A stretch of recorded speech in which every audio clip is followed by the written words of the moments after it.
Good morning, people. I am Zorarkane. Today, we're going to take a bit of a sidestep away from my usual focus on Genestealer Cult stuff. Because if you remember, sometime last year, I did a wishlist video where I spoke all about different aspects I wanted to see updated or changed in our Genestealer Cults Codex when it still hadn't been announced yet at that point. And I also did another similar chat over on Sandman's channel where we explore the topic of, just how to bring back GSC from the bottom of the rankings and turn it back into a faction to be taken seriously. Well, today I'm going to do something similar, but for my second love, the Astra Militarum. At the time of going to press, we have Chaos and Imperial Knights dropping, along with the Heretic Astartes next in line. So that literally just leaves Demons and the Astra Militarum left waiting to get their codexes in 9th. Sure, there's been rumours of a Space Marine full codex update, like a V2. And also the Leagues of Votan are now on the way, but basically that's it. 4 or so more potential releases before 9th is finally complete, which is absolutely hilarious considering just how long many of us have had to slog it through competitive games with one arm or two arms if you're a Genestealer Cults player tied behind your back against everyone else who got their updates months, if not years ago now. Now, you may not be an Astra Militarum player yourself, or Imperial Guard for the bearded old veterans, but remember that this does affect us Genestealer Cults players directly. Whatever the Guard gets in their Codex release, we will specifically be able to use too through the application of Brew Brothers. So this could be a really big deal for us. You could have said the same for the Tyranid Codex, and to an extent, yes. But don't forget that blending GSC and Tyranids together makes you lose out on the Super Doctrine style stuff like Crossfire, and I think it's their Synaptic Imperatives. I must admit, I've barely looked at the new Tyranids Codex because I know how strong it is, and it just turns me off completely. But yeah, using Brew Brothers doesn't do this. You can still use Crossfire with the Genestealer Cults elements of your list. Obviously, the Brew Brothers themselves don't get to use that. I mean, if you consider how powerful most new codexes have been upon hitting the scene, at the very least until they get hit with an FAQ or a nerf, we could get the pick of some very spicy kit to blend into our lists. The idea of Brew Brothers has been, so totally sidelined for so long because it was relying on and cross-referencing a codex that was back from October 2017? Can you believe that? The Guard Codex is almost 5 years old, so let that sink in.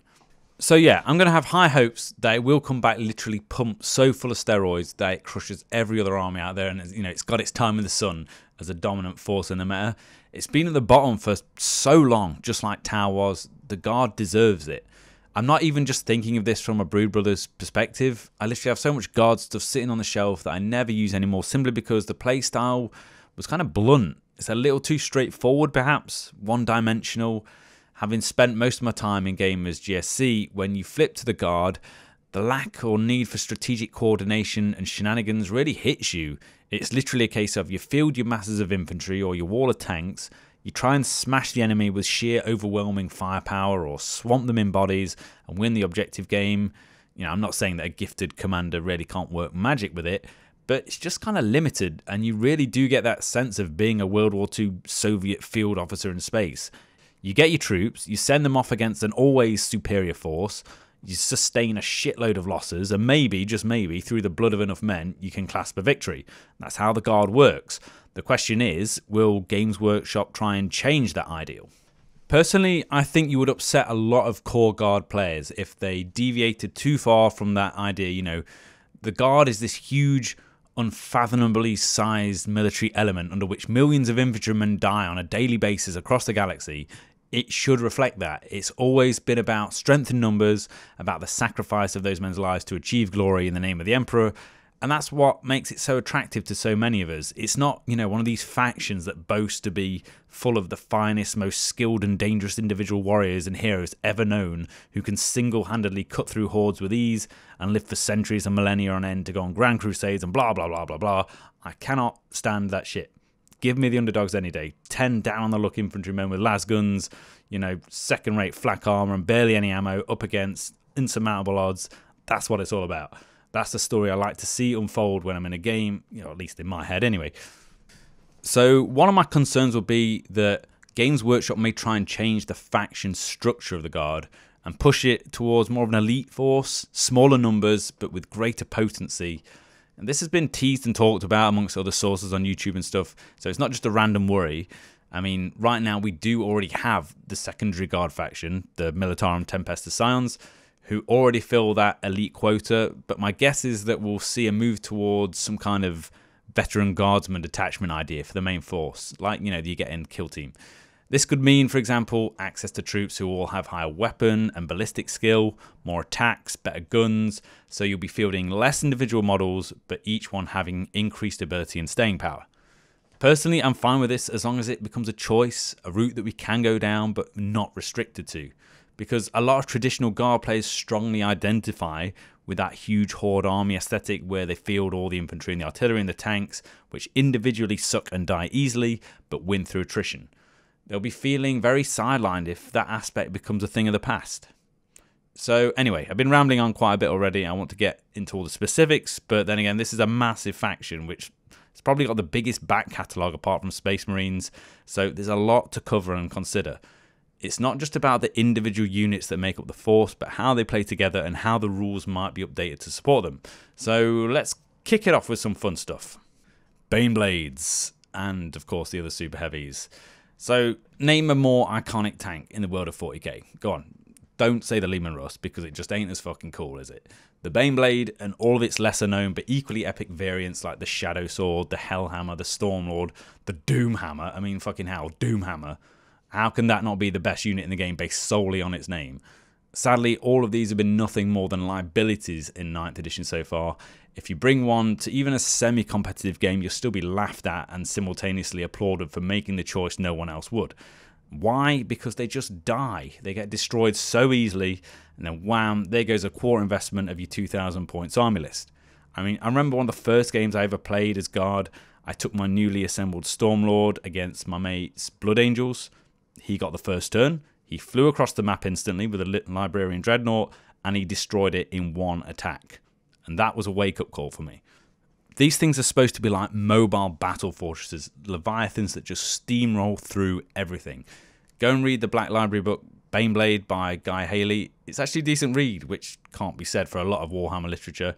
But best of all, it just depicts these titanic tanks as being so goddamn epic. Now, how do I think they need changing?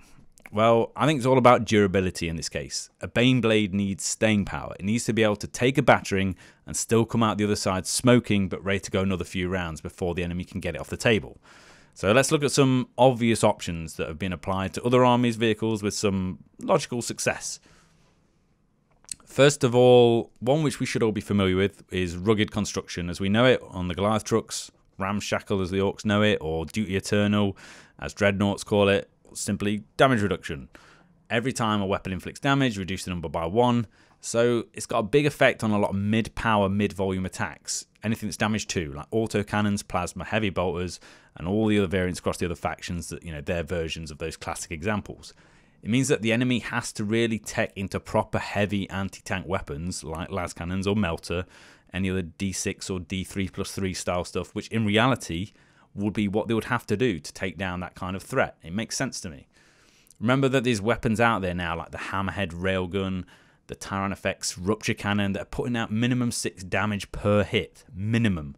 That's the real issue here for large targets like the Baneblade. You can't even hide the damn thing, so there's no escaping a turn 1 totally crippling shot from one of those sorts of weapons.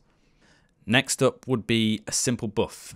2+ armor. Lehman Russ has already got this, and it makes a big difference in defending against high volume, low power, and low AP shots that are just trying to overwhelm your saves and chip away. They really should have this already, since the Russ has got it like 3 data slates ago. Then there's a classic invuln save. I'm actually not a fan of this idea. Sure, a 5-up invuln would be nice. That way, you know, 1 in 3 hits will fail to damage you regardless. But I just feel like it's not the Guard style, you know what I mean? In the Guard, I like the sense that our tanks are not protected by otherworldly energy fields, warp powers, or shield domes and shit like that. It's not us. We have toughness 8, and we pay a relatively low price to get lots of it on the field. Think again of that Soviet World War II era mentality and sheer numbers of like T-34 tanks. With the Baneblade, I am willing to accept that an invuln is probably required to give it that chance, however, as like a standout centerpiece model. Just not too high, definitely not a 4+. In terms of its firepower, actually I don't think it's too bad. You know, they can still wreck shit. What really lets them down is the ballistic skill of 4+. I'll touch on this more again later, but I don't think it would be the Guard style to get a 3+ even on a Baneblade. You know, they can put out so many shots, 18 max blast on the main cannon at flat 3 damage. And I won't even get into all the variants, as long as it can be buffed or tied into rerolls perhaps from other sources, so we've got options and synergies to get it performing better. Right now, since the Guard is still pre-core, typically all units in the army can benefit from reroll options, including the Baneblades. That definitely won't stay. There's the worry of it also degrading and really lowering its potential as those wounds go down. Perhaps this needs to be offset by a support unit or a stratagem to keep it in the fight. A lot of other big models like, you know, Mortarion, the Silent King, they don't lose their skill as wounds chip off. They stay viable.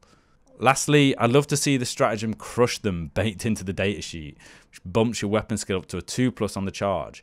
You know, on a Baneblade, you still get 9 attacks with adamantium tracks, so it can be pretty scary. You just shouldn't have to pay to do it. You know, if a Baneblade hits you, it's going to fucking hit you. Obviously, if it gets bogged down in extended combat, the weapon skill then should default back to a 5+. Keep in mind that all those hull-mounted guns can fire directly into combat, and it can actually still shoot directly out of engagement at other targets as well regardless, meaning that tying it up just isn't really an option. These babies can just fall back and shoot and then charge straight back in. A final little issue I have personally, I want to be able to take sponsons without las cannons. They're so damn expensive, and I just want the option to pack out shitloads of twin heavy flamers instead of being tied to 2 or 4 las cannons on top of that too. I mean, in that fact, let us take 6 sponsons. There's space for that many on the model itself anyway, and it could be really awesome to just load out to the max that way. At the very least, they should just lower the cost of the las cannons. Whenever I've used my Stormlord more recently, I just steamroll it into the middle of the board, charge into a big enemy unit, crush them, wait for my next turn, fire all the flamers into combat along with the Vulcan Mega Bolter, and spill out a huge squad of Bullgrim from the cargo hold to smash some skulls elsewhere. It's huge fun, but sadly, it's not a competitive idea. Okay, the order system. This is actually a pretty big deal for the Guard, as it's where all their tactical flexibility comes from. If you've never used it before, basically a company commander character can issue 2 orders per turn to nearby infantry squads, and he does it in the shooting phase. You can only give 1 order per squad unless you take a relic called the Laurels of Command, and that lets you stack on top of each other. Thanks to the data slate, they updated this to make it more manageable. Now when you issue 1 order, all squads within 6 inches of the original squad that got it can now basically sap off them and benefit from it too. Each squad can also take a Voxcaster. They're free at the moment, that's nice, which lets an officer bounce orders up to 18 inches via radio comms to another squad that's got one. I think 18 inches as a range restriction needs to be removed, because that's some seriously shortwave radio bullshit right there. But the Voxcaster in itself is just a really old and poorly implemented idea. It needs to be revised completely. In my eyes, it should be unlimited range at the very least. As for the orders themselves, I really like how most of them work already. Let's look at our best options. Move, move, move. It allows a squad to move and advance a second time in the shooting phase at the expense of actually using any weapons or doing any charging. So that's 6 inches move plus an advance, and then 6 inches move again plus another advance. That's a max of 24 inches. Hugely useful for getting these boys onto objectives that seem way too far away. I'll be very sad if this goes. You can utilize it to just rush lads up the board with no other intention other than just getting obsec bodies onto far-flung objectives. No shooting, no charging. It stops your opponent from scoring at the start of their turn, and you just snatch those points away from them. Now, take aim, reroll 1s to hit. It's a bit boring if you ask me on normal squads, but if you're using it on special weapons, let's say if you've got plasma or melter boys, there's also bring it down, which is the same but for reroll 1s to wound. First rank fire, second rank fire, the most important choice for getting damage with infantry squads. This flips the humble lasgun into a rapid fire beast, 4 shots max each, and remember all hit rolls of 6 are now auto wounding thanks to Hammer of the Emperor. This is how your infantry can pour out enough lasgun fire to drop knights and other big shit. This definitely needs to stay. I love it. Scions can do it too with the hotshot lasguns, so AP2 or AP3 layered on top is a real menace. Plus they can boost their weapon strength up to 4 with the stratagem called point blank efficacy. I don't know how to say that E word. I'll come back to it. Efficacy. Then there's orders to fall back and shoot, to attach bayonets and instantly fight in the shooting phase if you're tied up. And of course, then there's all the regimental specialist orders. What I think could be added or made more accessible, well, something to reroll the amount of shots like Catachan can do, only not restricted to flamers. So we could apply it to mortar squads, for example. I'd also love to see an advance and charge order, or let's think, maybe like a fortify position, dig in order. The squad loses its ability to shoot this turn, but in the following enemy phase, it gets +2 to its save, or subtract 2 from any charge rolls against them because of like barbed wire and tank traps. That way you could push them onto an objective, dig your foxholes, and actually weather the storm to come. What about a command to replace the Grenadiers stratagem? All models in the squad get to use their frags or cracks in one go. Could be cool. Lastly, I think a lasgun specific high power mode that can boost AP and perhaps strength too, like the Scions stratagem, whilst reducing the rate of fire. Again, it's all about flexibility, toolbox stuff. As for the tank orders, right now there's not a great deal of them, but now that they can affect all vehicles, not just Lehman Rusters, I'd hope to see some expanded ideas. Fall back and shoot for them could be a huge deal, and you know, if they get blast weapons, that's going to get them out of those tight spots. One thing to remember is that this system will most likely be shifted into the start of your turn in the command phase. It makes sense. I don't think it really makes much difference in the way it's operated, but still. I did see an idea online somewhere that suggested a total flip of the system so that orders no longer come from officers. Instead, the squad leader himself gives the order to his own squad. That could really make things easy and just strip away a whole layer of complexity. Much simpler. Each squad just orders itself, and that leaves commanding officers open to have better uses like reroll auras, buffing abilities, shit like that. The Regiment Keyword. Okay, so this is a big deal for us as Genestealer Cults players. The Regiment Keyword is what defines the units we can and cannot transfer over and use as Brew Brothers. A lot of people don't realise this, but the Astra Militarum roster contains a lot of stuff that is considered auxiliary, e.g. they don't get to benefit from their own regiment traits. Anything that is not part of the main military arm, so basically the aeronautical fleet, the psychers, the commissars, the abhumans like rattling snipers, Ogrin, then the crusaders, priests, it's all excluded. And in many ways, yes, I agree that makes sense. These are, for the most part, elements that are assigned to a guard regiment but not explicitly part of it. You know, like they don't train with the regiment as they're going through that phase. But that doesn't necessarily make it fun. We had the same issue with Pure Strain Genestealers and the Patriarch back in our old Codex. So I was reading back through my old 3rd edition Catachan book, and it explicitly states that Ogrin, for example, are very much part of their regiment. They get on like a house on fire with the jungle fighters. And I think they'll open up so many opportunities as a prime example to see Ogrin and Bulgrin benefiting from the Catachan trait. You know, that would kick open the door for a more melee-focused army. At the end of the day, I think it's more a case of, would it really hurt to just let everything in your army get access to your regiment traits? You know, if they're quite liberal with handing that keyword out, our options for Brew Brothers could open back up again to allow many cool ideas that got lost at the start of the new GSC Codex. Bulgrin especially was what I used to use, you know, to hold objectives and fill the durability gap in my army. But since they changed the Brew Brothers thing, it said only the regiment things. That basically became a thing of the past. Lastly, I'd also like to see Baneblades and the other super heavies able to receive their doctrines in an auxiliary detachment, because right now you basically either have to pay an additional CP tank A stratagem to get it, which sucks, or bring 3 of them in a full super heavy loadout, which no one in their right mind is going to do. Specialist units. Okay, so if you remember a few weeks or months back maybe, the Warhammer community rumor engine spewed out a teaser image of what people correctly identified as a Kazakin stormtrooper. And Kazakin are like the original Cadian special forces from back before the Scions came along, and they had awesome models. They're very sought after on eBay, mainly because the armor style is so much better than the Scions. It's chunky, it's modern, it just looks great. You know, you compare it to the Scions, are basically wearing stupid medieval shaped breastplates. Not a fan at all, aesthetically speaking. Hopefully, the Kazakin are due to make their mark as the elite heavy infantry option. They're going to be packed out with all manner of, you know, potent gear, tasty rules. You know, I'm definitely pumped to see them return. At this point, I'm unsure if they'll be restricted to Cadia. I'm sure other regiments have got their own versions of the Kazakin.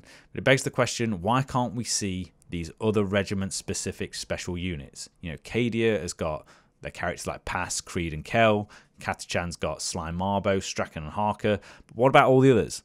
Prime example, let's see, Gaunt's Ghost from the Tanith Regiment. That doesn't actually exist yet, but the datasheet has the keyword, so maybe Tanith will be that new addition. You know, there's enough books to support them. What about Krieg and their combat engineers and their death riders? The Talon had the Mukali riders as well. One of the things I most want to see again is in Catachan. They used to have the Devil squads. I mean, referencing back to my 3rd edition book again here, these could easily be an elite's choice that can swap out ranged rifles for close combat shit. You know, all chainswords, power swords and plasma pistols or whatever, with 2 or 3 base attacks, infiltration or ambush rules. How cool would it be to finally have a melee option with weapon skill 3+? It also had this part in the book explaining how these troops would cover themselves in tyrannid slime to mask their smell, and cover their blades and knives with toxins, so you could get rerolls to wound and shit when you use those knives. You know, there's so many cool ideas. Speaking of which, Sly Marbo, this guy, absolute legend, is so criminally weak in the actual game that it's beyond laughable. He needs bringing back and in style. Right now he's about 50 points and about as useful as a chocolate teapot. I'd say bump him up to the 100, maybe 120 points mark and give him some seriously nasty rules. Make him a nightmare to deal with. Like an assassin, but just way better. So how can we do that? In the old Codex, he had a rule called like fighting a shadow. I say swap that out and instead reference the Colexus assassin's current ability. It basically changes the weapon and ballistic skill of anyone hitting him to a 6+. It just makes him incredibly hard to deal with unless A, you've got a shitload of attacks and shots, or B, you've got something that's auto-hitting like flamethrowers, or maybe C, just, you know, mortal wound him. Or maybe you could just flat out make him untargetable outside of 12 inches. Probably won't make that much difference because he wants to be close. Maybe give him a add 2 to his saving cover mechanic, whatever. But the fact is, Sly Marbo, he wants to be up, getting close, you know, slitting throats, not sitting at the back like a sniper. A 4-up invuln would be nice. You know, he just dodges half of the attacks sent his way. He should be like the guard's equivalent of a fucking Drukhari succubus. So also, maybe in enemy units and engagement range always fights last ability. Obviously he needs deep strike rules. Maybe he gets to pop up super close at 6 inches or whatever, so he's just jumping out on people. Or maybe you take a leaf from the Harlequins and you just pull back out of combat again after making his attacks, you know, and then he disappears. God knows, there's so much scope for this guy. The Guard needs melee options so badly, and Sly Marbo could be a prime choice for taking up that challenge. On top of this, I'd love to see him be customizable with Warlord traits and relics or even upgrades, but we'll come to that next. So, traits, relics, aces and upgrades. As you've probably noticed, loads of new armies, GSC especially, are getting a 3rd edition to the whole personalization suite you can access. In the past, it was just Warlord traits and relics, but now lots are getting these individual unit upgrades. So for us, we got the proficient planning stuff. Guard could really go to town on these. To be fair, the current state of relics for them is almost entirely redundant, because the majority are just useless weapons like power sword upgrades and other shit. Most Guard officers are never gonna do much in close combat, so it's just irrelevant. What people really want are buffing auras or access to more tactical flexibility, like the Relic of Lost Cadia, which gives all your rerolls stuff in a bubble, or Laurels of Command, which lets you double stack orders. That's what benefits a Guard army. The same goes for Warlord traits. Most of the officers themselves are individually weak combatants, so boosting their profiles is just pointless. True, there's a few tasty picks like the new Gatekeeper Battle Cannon Relic, you know, the flat damage 3 tank turret, that can really do work. Perhaps more stuff like that is needed. Then you can also swap out your Warlord trait for a tank ace, which is where the fun really starts. Getting all that extra AP or extra armor, damage reduction, or famous Manticore full payload. This sort of thing could all be transplanted into a points-based upgrade system so that tank aces themselves are no longer needed as a system. I mean, I think everyone recognises the fact that CP should be something that is spent in-game throughout the battle rather than as a pre-game upgrade. That could be transplanted into points so much better. I mean, look at Tau. On their crisis suits, they've got an insane amount of customization options. They pay a measly 5 points each per suit to get a 4-up invuln. That's ridiculous. Imagine if Guard got that on Sentinels. It's a perfect comparison. They're the same damn points cost right now. Personally, what I'd really want to see is options for infantry and veteran squads. My heart belongs to the infantry playstyle, and I love nothing more than to create, you know, awesome little fire teams that have got specialist abilities, more character about them. GSC's use of proficient planning was, you know, really creative, and it gets used all the time. There's no reason why the Guard couldn't get the same. Maybe we could bring in the old Elysian drop troops as an upgrade as such, basically paying to upgrade veteran squads into deep striking paratroopers. Pays a little homage that way and brings them back without the need for a whole regiment. Now anyway, this brings me on to one of the main things that really needs careful consideration. Infantry squads. The infantry squad itself is the pivotal, defining unit for this faction. Balancing it poorly could spoil everything. Let's look at some proposed changes. People have been screaming about these for years. Free Voxcaster. Right now, we actually finally have that, so let's hope it transfers across to the new Codex. The Sergeant finally being able to take just a las gun instead of a pistol and a chainsword. Most people actually just value that rifle more. It makes it easy to remember, like, oh, how many rifles do I have in a 10-man squad? 10 men, 10 guns. Nice and quick rather than 9 and a single las pistol that's probably not in range anyway. And a power sword that never gets used. Heavy weapons teams within squads, I actually think is a bad idea. Sure, a lot of people will see this as a classic. It's been part of the way things are since forever. But infantry squads should almost always be on the move, mobile and reactive tools, which means that heavy weapons would constantly be picked up, lugged around, set up again, and just really able to just shoot to their max ability. Again, it also makes the squad firing procedure very long-winded as you have to roll for each individual thing in there. I'd rather they just get removed and separated into their own thing, the heavy weapons teams. Instead, open up more slots in an infantry squad for assault weapons, the melter, plasma, grenade launchers, flamers, whatever. Just simplifies things. Here's a big one. Squad size. I say open it up to 20 men max. Why the hell is this not a thing already? Right now, it's the only reason conscripts ever get used, and that's just wrong. Every other army out there with cheap troops can do 20-man squads. Yet the original Horde faction is restricted to 10. It's fucking stupid. It would help solve the detachment building issue. You'll be able to just get more men on the board without needing 3 fucking battalions, and you could just layer on buffs and orders so much easier. Another option would be to give a detachment slot rule, like for every infantry squad in a detachment, you can assign another infantry squad without taking up a slot. So that way you could get 12 squads in a battalion or 6 in a patrol, right? That's, just like how Genestealer Cult can use the free slots on the characters. Or kind of like how Space Marines just do combat squadding. As for conscripts, they just need revising. Certainly, they need to be cheaper per model or just need some sort of ability that makes them a logical choice. A commander needs to be able to look at his options and see pros and cons in each, because if conscripts simply just have the buff by numbers thing going for them, they'll get left in the dust. Command squads. Right now, a command squad is never ever used as a command squad. They're used as special weapon squads for packing out melter and plasma. The actual special weapon squad is almost never used because they've got shit ballistic skill. A command squad should be assisting a commander in just that. Perhaps they should be moved to the HQ slot themselves, and the officer becomes an integrated model in that group. Like, they all get the character keyword, and they operate as an entity that gives out a variety of buffs, like so. The squad contains an officer, a medic, a commsman, a standard bearer.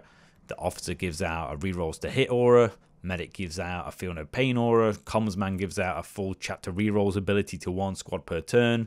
Standard bearer boosts leadership to 9 like a commissar does currently.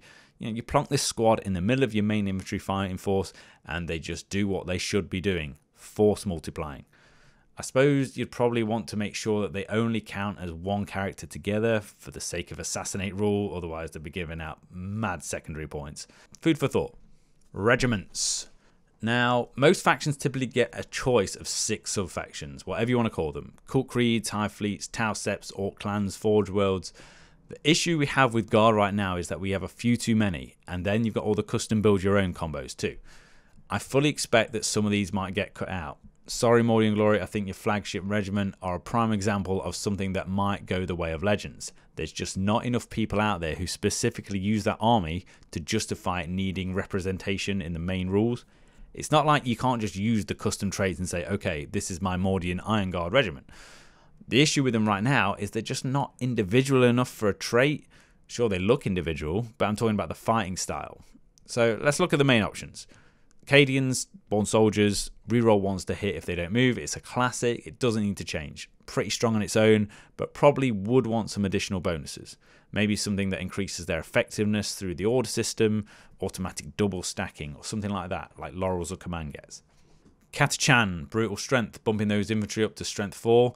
It's pretty nice, but unless the faction as a whole can get more melee options for the infantry, it's not going to win you any games. Perhaps mini transhuman, never wounded on a 2, basically twisted helix for the guard. They also currently get to reroll shots on D6 style weapons. Right now that's vehicles only. It'd be great to see it applied to infantry flamers, mortars and the likes too. Talon. This could be simply updated to mirror GSC's Rusted Claw. Move and advance whilst being considered as remaining stationary. It's a very popular mechanic that loads of faction use at the moment. Maybe even just add 1 inches to move and advance to make them even faster. Swift as the wind, as they call it. It's easy. Destroyin'. These would be the choice for like any weapon-based buffs. Right now they've got extended range, which is great.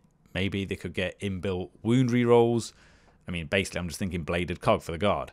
It's going to get your las guns doing rapid fire at extended range. You know, how they could even get like a bolter discipline style thing. If they stand still, they get to rapid fire. Valhallans. This is a tough one. Ignoring morale was basically the name of their game. And since that's not a huge deal now, something else would need to be brought in. Unless, you know, they just simply got the ability to totally ignore morale. Full stop. It's not likely. Vehicles currently act as if they have double wounds remaining. It's not bad, but overall it needs to be spicier. Because it's going to have to stand up to other choices like Cadians or Catachan.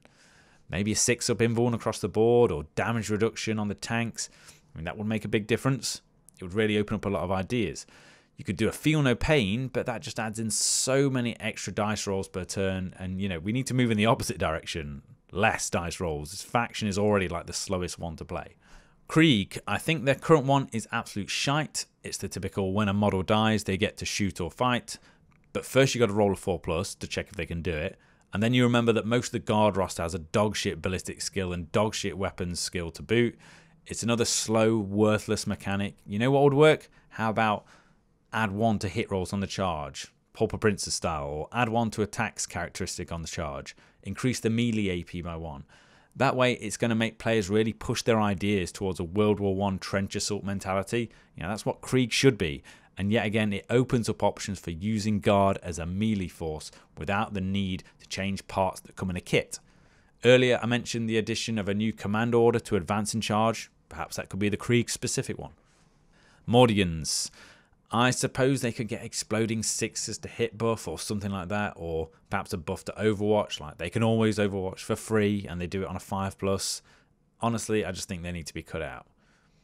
If Tanith was to become an option, which I'd really like, I suppose you could do a classic always gets the benefit of cover outside of 12 inches thing, just like Cult of the Four-Armed Emperor. I think maybe I'm just trying to transplant the entire cult codex onto the guard codex here. But yeah, what you've got to remember is that we also have 6 sub-faction traits for the Militarum Tempestus Scions too, so that's even more rules to take into consideration. So let's look at them next. In a way, I think Scions are kind of like, you know, they're like the Harlequins to the Eldar, you know. Everyone should know I'm a big fan of the Glory Boys. They're the elite paratroopers who can be dropped in to unleash shitloads of accurate plasma and melter fire, swapping out Lehman Russers for Valkyries and Vulture gunship support. It's a vibe. I actually used to run pure infantry Scions back in the day, like 130 troops packed out with all the special weapons, and it could be pretty damn fun. You could keep half of that shit off the board and just drop in wave after wave of hardcore firepower. Now, the first thing I want to see changed is the range of the goddamn hotshot lasgun. 18 inches is crippling for a rapid fire weapon. It's so annoying that you can't deep strike into rapid fire range because half is 9 inches, obviously. They really should be able to do this as standard or just let them deep strike close to the 9 inches like Genestealer Cult gun, maybe 8. I never want to charge with them, so that's fine. Again, give the squad leader his own rifle instead of insisting on a plasma pistol. The fucking hotshot las pistol is an absolute joke at 6 inches. It never gets used. It needs to be just, I don't know, thrown on the fire. As for traits, Lambden Lions still get the best, generally speaking. A flat boost to AP on every single weapon, even their regular punches in melee. It also applies to frag grenades, everything. AP4 plasma guns and AP5 melter is just way up now in value thanks to Armour of Contempt. Capic Eagles are probably the runners-up, having a classic +1 to hit when you disembark from a transport, which is what you're going to be doing a shitload with Tauroxes and Valkyries. I like it, and they can also fire heavy weapons like the volley gun without penalty. I absolutely love volley guns. Personally, I'd rather they just lose the heavy part and become assault. They're really not that big of a weapon, or I mean, they could just become like rapid fire 3 or something like that. It could be way more interesting. The Scion Jackals really were the coolest idea, but the worst implemented of the lot. Perhaps just making them -1 to hit or something could be awesome, you know, to make them the proper Night Stalker choice. Most of the other traits just give you exploding 6s in various ways, but the original Stormtrooper regiment is the exception, and one that I used to be very fond of. You see, these days everything's always on an unmodified hit roll of 6. You get extra shots or something. Well, in this case, it was just hit rolls of 6. So if you can get +1 to hit from another source, that bumps it up to extra hits on a 5. In 8th edition, you could bump this to 4s or even on 3s using a mixture of the Grav Commando's Warlord trait from the Special Detachment, the Psyker Aradia Medellan, and I think it was the Forge World Spotlight unit. So it was awesome stuff. You could drop in shitloads of rapid fire plasma with exploding 3s to hit and a shitload of rerolls. Good memories.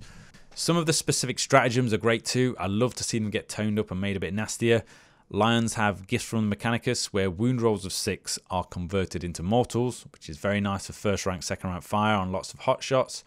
If they made it just on hit rolls instead to make it quicker, it could link up with other stratagems and buffs to create a nice combo.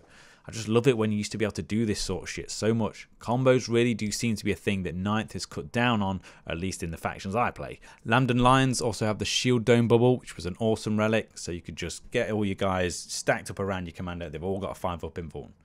It'd be nice to see the Grav Commando trait come back. I mentioned that just before. A +1 to hit bubble when you're dropping out of Deep Strike. And then there's also the Capik Eagles. They had the Distraction Charges, which was kind of like if you shoot Overwatch at someone, then it halves their charge. Now, I don't really see the point in that because they've got to be near the commander who's got the relic. You want to be able to do this reactively anywhere on the board, so it could be a stratagem instead. What's really caused a pain in the balls for Scions was the match play rule that came in that only lets you use 2 flyers. That's like a direct issue since their main transport is the Valkyrie. Maybe a rule would be needed to up this to 3 just in the case of Scions, since you'd also want to be bringing like a Vulture for support too. They're supposed to be all about this blend of drop troops and air support. I know it's not particularly fun for opponents who are probably melee focused and they can't interact with flyers, but there's got to be a way around it. I'd really love to see the Vultures themselves get a buff, better ballistic skill, or at least just a way for ground troops to coordinate with them, like the Officer of the Fleet character. Instead of just giving out measly reroll 1s, we need to see these things hitting on 3s too. Let's not forget the Vendetta gunship also exists, which is basically a Valkyrie strapped with 6 las cannons.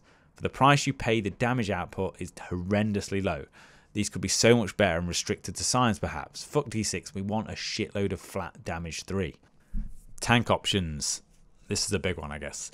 We already know that there's a brand new heavy tank on its way, I think called the Rogel Dawn Battle Tank. I'm guessing it will sit somewhere in the roster alongside the Malkador variants, like 250, maybe 300 points. That's just a guess based on rumours and leaks I've heard. No idea why exactly this spot needed to be bloated out more when the Malkadors, the Valdor, the Macarius tanks all are basically shite and could all just step up to the mark instead. I mean, I suppose we know that Games Workshop based their new releases on sales opportunities rather than actual necessity, so whatever. I guess it makes sense when you look at it from their perspective. The Lehman Russ is, to be fair, not in a terrible spot right now. I mean, at least the tank commander variants. People can bitch and moan, but since getting a 2-up save and access to Hammer of the Emperor, it's hard to argue at 150 points. You know, they're still very easy to kill, only 12 wounds, but toughness 8 does make a difference. Not many armies actually get that. The majority of armoured units are 7. I'd still say that damage reduction could be nice in them. I'd much prefer the Rust goes down the route of beefiness rather than deadliness.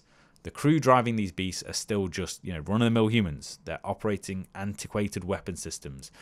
When you compare it to the vast technological superiority of the Eldari, the Tau, the Necrons and all that stuff, I say keep them inaccurate but relatively powerful when they manage to score hits.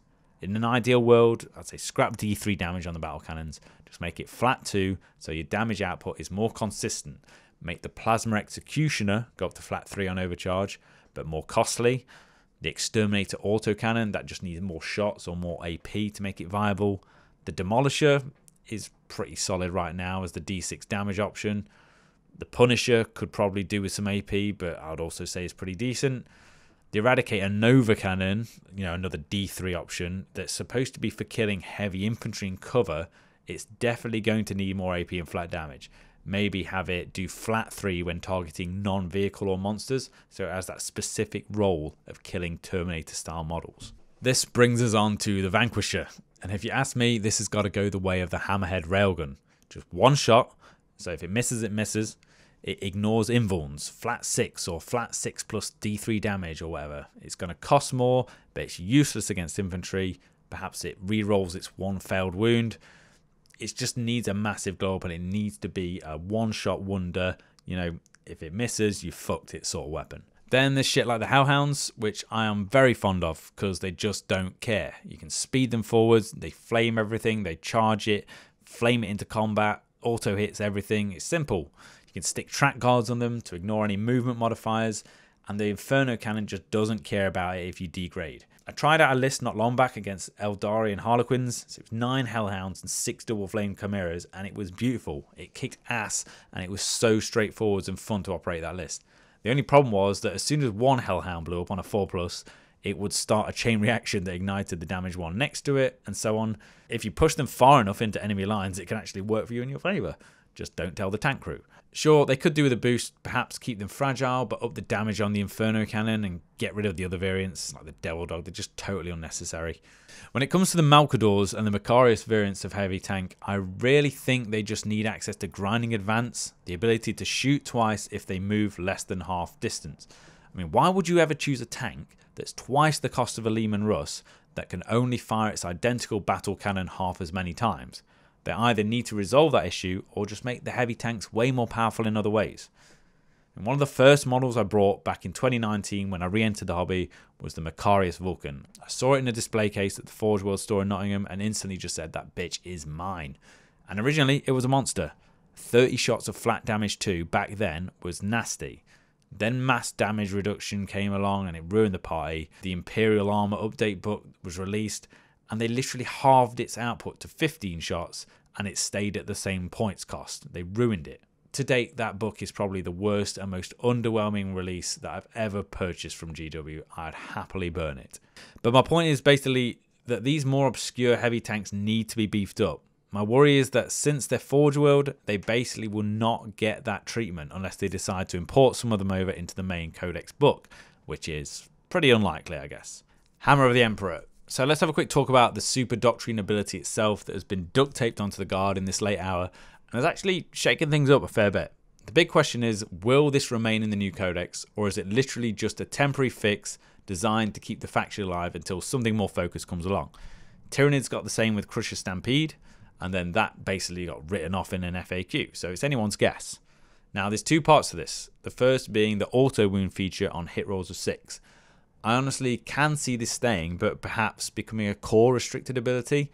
So infantry would get it. You know, the tipping point would be how liberally the core keyword gets distributed amongst the many datasheets. So, you know, would you consider a Lehman Russ to be a core unit?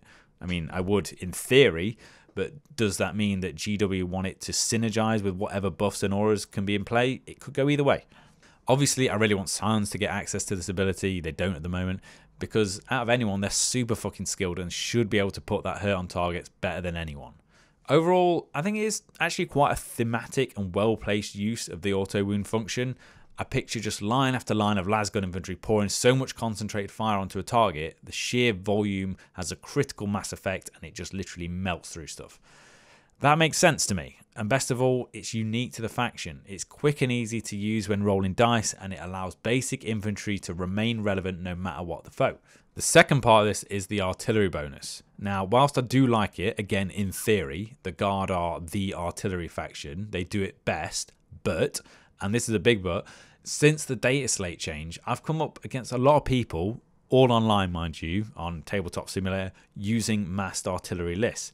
And especially as a cult player, this is a hard time for us. I went into those games thinking it would be a piece of piss, or at least a balanced and fun game, and boy was I wrong. All the enemy has to do is screen out with enough infantry to buffer your first few assault, and the other half of the list just barrages you with mortars, quad shard launchers, wyverns, manticores, basilisks. It's fucking brutal. You can't hide from it. Your opponent knows you have to come to them because you don't get the choice of sitting back and taking cover. You can't shoot them because it's all positioned behind terrain or ruins. Sure, maybe a more durable army doesn't have this much of a worry about it, but fucking hell, we do. The alarming thing is that this was possible all along. It's just that no one was bringing it to the table because it seemed ridiculous. I'd like to hope that there's some sort of restriction in place that prevents the Guard from spamming artillery, much in the way that orcs can't spam too many fast attack buggies or whatever in competitive games, because I've got to admit, it's not very fun to play against. Keep in mind that, you know, a lot of these units are probably going to get a lot stronger, so it's going to be even worse. So that's basically my thought process on how to update the Guard Codex. Like I said before, it's been 5 years since the last one, so I am really expecting something tasty here. Let me know down in the comments if you have any ideas of your own, or if you strongly disagree with everything I said and wish I'd just never ever make a YouTube video ever again. Either way, thanks for listening, and I'll see you next time.